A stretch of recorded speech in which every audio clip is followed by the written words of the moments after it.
Compressor 4 was offline, had been for 3 years, shut down after the incident in 2019, sealed, disconnected from the system, but the pressure gauge showed 180 psi and rising. The cooling chamber it served was locked, welded shut, empty, or it was supposed to be. Marcus Webb stood in the basement compressor room, watching the needle climb. 185, 190. The compressor hummed, a deep mechanical drone that shouldn't exist. This is the compressor room pressure log. The files never close, the darkness never forgets. Riverside Meatpacking operated on the South Industrial Corridor, built in 1984 as a regional processing facility. By 2019, the operation had scaled down to cold storage only. 6 industrial compressor units in the basement maintained freezer temperatures for storage chambers on floors 1 and 2. Each compressor the size of a small car. Steel cylinders 8 feet tall, wrapped in insulation and refrigerant lines. They ran 24 hours, constant mechanical rhythm. Compressors 1 through 5 handled active storage. Compressor 6 was backup. Compressor 4 had been taken offline in March 2019. Maintenance records listed it as decommissioned. Chamber 4 sealed due to equipment failure. No further access authorized. The pressure gauge on Compressor 4 should have read 0. It read 193 psi. Marcus Webb worked night maintenance at Riverside, 10 p.m. to 6 a.m. shift. His job involved monitoring the compressor room, checking refrigerant levels, and logging pressure readings every hour. Standard routine: walk the basement, check the gauges, record the numbers. Compressors 1, 2, 3, 5, and 6 ran normally. Pressures between 160 and 170 psi. Compressor 4 sat dark at the end of the row. Control panel showing offline. Power disconnected. Cooling lines capped and sealed. But on November 14, 2022, Marcus noticed the pressure gauge needle wasn't at 0. It showed 140 psi. He tapped the glass. Sometimes gauges stuck. The needle didn't move. He checked the logbook. Last recorded pressure for Compressor 4 was March 18, 2019. 0 psi. Decommissioned. Marcus walked around the compressor, looking for leaks. Residual pressure in the lines, something mechanical. The unit was cold. Frost patterns on the steel casing. He touched the insulation. Ice crystals under his fingers. The compressor was running. He could hear it. A low hum from inside the casing. Feel the vibration through the concrete floor. But the control panel showed offline. No power indicator, no system status lights. Just a blank panel and a pressure gauge climbing to 145 psi. Marcus checked the main electrical panel. Compressor 4's breaker was off. Had been off for 3 years. He flipped it on. The control panel lit up. System status, offline. But the compressor kept humming. The pressure kept rising. He called his supervisor. Left a message. It was 2 a.m. No one answered. Marcus decided to check the cooling chamber. Chamber 4 was on the first floor. He took the service stairs up. The chamber occupied the northeast corner of the building. A 10 by 20 foot insulated room designed to maintain minus 30 degrees Celsius. The door was steel, 3-inch thick insulation, a circular viewing window at eye level. Across the doorframe someone had welded steel plates, sealed it shut. A faded red sign read, "Do not enter. Equipment malfunction." Marcus looked through the viewing window. The glass was frosted over, thick ice on the inside. He couldn't see into the chamber, but he could see handprints, 5 of them, pressed against the glass from the inside, palm prints and finger marks in the frost. like someone had pushed against the window, trying to see out or get out. Marcus returned to the basement. Compressor Four's pressure gauge showed 168 psi. It had climbed 23 points in 40 minutes. He opened the maintenance archive, pulled the incident report from March 2019. The file was thin, 2 pages. Summary: employee Daniel Hooper entered Chamber 4 for routine temperature calibration on March 17th at 11 p.m. Door mechanism malfunctioned. Hooper was trapped inside. Emergency response arrived at 1:14 a.m. Door forced open. Hooper found deceased. Cause of death: hypothermia.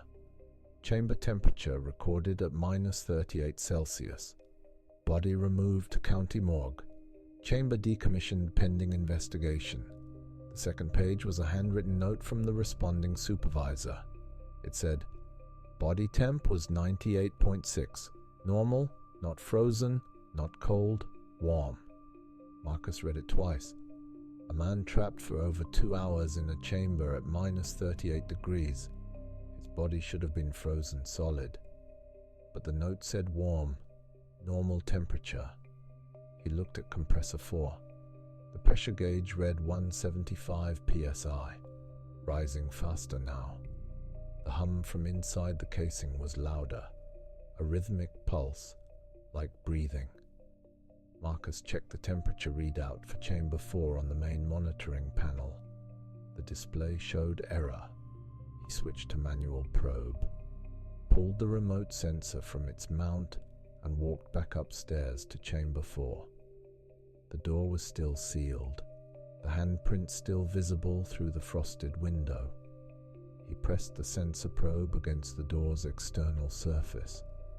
The readout showed -42 Celsius, colder than it should be, colder than the chamber's rated minimum, and the temperature was dropping. Marcus went back to the basement. Compressor 4 read 190 psi. He called the emergency maintenance line, got a recording. He called his supervisor again. No answer. The compressor's hum shifted, deeper. The vibration in the floor increased. Marcus could feel it through his boots, a steady pulse that matched the pressure gauge needle's climb. 195, 200. The system was designed to shut down automatically at 210 psi. Safety protocol: prevent overpressurization. But Compressor 4 wasn't connected to the safety system anymore. It had been isolated when it was decommissioned. The pressure could climb indefinitely, until something broke, until the lines ruptured, or until the chamber door failed. At 2:43 a.m. the pressure hit 220 psi. Marcus heard a sound from upstairs, a loud metallic groan, like steel bending under stress. He ran up the service stairs. The sound came from Chamber 4. The welded plates across the door were buckling, bowing outward. The pressure inside was forcing the door open. Frost vapor leaked from the gaps around the frame, a white mist spilling into the corridor. Marcus backed away. The door groaned again. One of the welded plates snapped, flew across the hallway and hit the opposite wall with a clang. The door swung open 6 inches, stopped. More vapor poured out, cold fog that rolled across the floor. Marcus could see into the chamber now, through the opening, through the mist. It was dark inside, the lights were off, but something moved, a shape, standing in the center of the chamber, motionless. Then it took a step toward the door. Marcus ran, down the service stairs, through the basement, past the compressor room. He didn't stop until he reached the loading dock exit. He called security from his truck, told them to check Chamber 4, told them the door had opened. Something was inside. Security responded at 3:07 a.m. 2 guards. They went to Chamber 4. The door was closed. The welded plate that had broken off was on the floor, but the door was shut, sealed tight. They checked the basement. Compressor 4 was silent. The control panel showed offline. The pressure gauge read 0. Marcus returned with them. The compressor was cold. No frost, no vibration, no hum. Just a decommissioned unit sitting dark at the end of the row. But the pressure log told a different story. The digital monitoring system kept automatic records. Marcus pulled up the log for Compressor 4. Between midnight and 3:07 a.m., the pressure had spiked from 140 to 263 psi, the highest recorded pressure in the unit's history. At 3:04 a.m., the pressure dropped to 0 in under 10 seconds, a complete bleed-out, like the system had released all pressure at once, or like something had stopped pulling. The temperature log for Chamber 4 showed a corresponding spike. At 3:03 a.m., the chamber temperature had risen from -42 to -18 Celsius in 90 seconds, then dropped back to -42. A 24-degree temperature swing in 2 minutes. Impossible with the chamber sealed. Impossible without an external heat source, or an internal one. Security reviewed the camera footage. The hallway camera outside Chamber 4 showed Marcus approaching the door at 2:38 a.m., standing at the viewing window, backing away at 2:43 when the welded plate broke, running at 2:46, the door visible in frame. It opened 6 inches. Fog poured out, but the camera angle didn't show inside the chamber, just the door, the fog, and at 2:47 a.m., a shadow, moving across the doorway, from inside to outside. It passed through the opening, a dark shape in the white fog. Then the door swung shut, closed on its own. The shadow was gone, the hallway empty. The footage continued until 3:07 when security arrived. Nothing else moved. The next night, Marcus didn't report for his shift. He called in, said he was sick. The replacement maintenance tech logged the compressor room at 11 p.m. All units normal, pressure stable, compressor 4 offline, 0 psi. At midnight, he logged again. Compressor 4 showed 120 psi. By 1 a.m., 160. By 2 a.m., 200. The same pattern, the same climb. The replacement tech shut down the entire compressor system, flipped the master breaker, cut power to all 6 units. Compressors 1, 2, 3, 5, and 6 went silent. Compressor 4 kept running. The hum, the vibration, the pressure gauge climbing, 210, 220, 230. He left the building, didn't come back. Riverside Meatpacking hired an industrial refrigeration specialist, a technician with 30 years experience. He examined Compressor 4, checked every connection, every line, every valve. He found nothing mechanically wrong. The compressor was offline, disconnected, no power source, no refrigerant flow, but the pressure gauge read 240 psi, and the temperature in Chamber 4 was -45 Celsius. The specialist recommended dismantling Compressor 4 completely, removing it from the building. Riverside management approved. A crew arrived on November 22nd to begin the work. They disconnected the remaining refrigerant lines, unbolted the compressor from its mount, began cutting the power conduits. At 2 p.m., the pressure gauge spiked to 270 psi. The compressor casing split, a 6-inch crack along the side. Refrigerant gas vented into the room. The crew evacuated. When the gas cleared, they returned. The compressor was silent. The crack had released all pressure. The gauge read 0, but the temperature in Chamber 4 hadn't changed, still -45. The crew finished the removal, loaded Compressor 4 onto a flatbed truck, hauled it to an industrial recycling facility. It was dismantled and scrapped within a week. Chamber 4 was permanently sealed, the door welded shut with additional steel plating, the viewing window covered with metal, the room condemned, but the pressure logs continued. The monitoring system still recorded data for Chamber 4, even with the compressor gone, even with the chamber sealed and abandoned. Every night at midnight, the pressure reading began to climb, from 0 to 260 psi over 3 hours, then a sharp drop back to 0 at 3 a.m. The temperature inside the chamber fluctuated with the pressure, dropping to -50 during the pressure spikes, rising to -20 when the pressure released.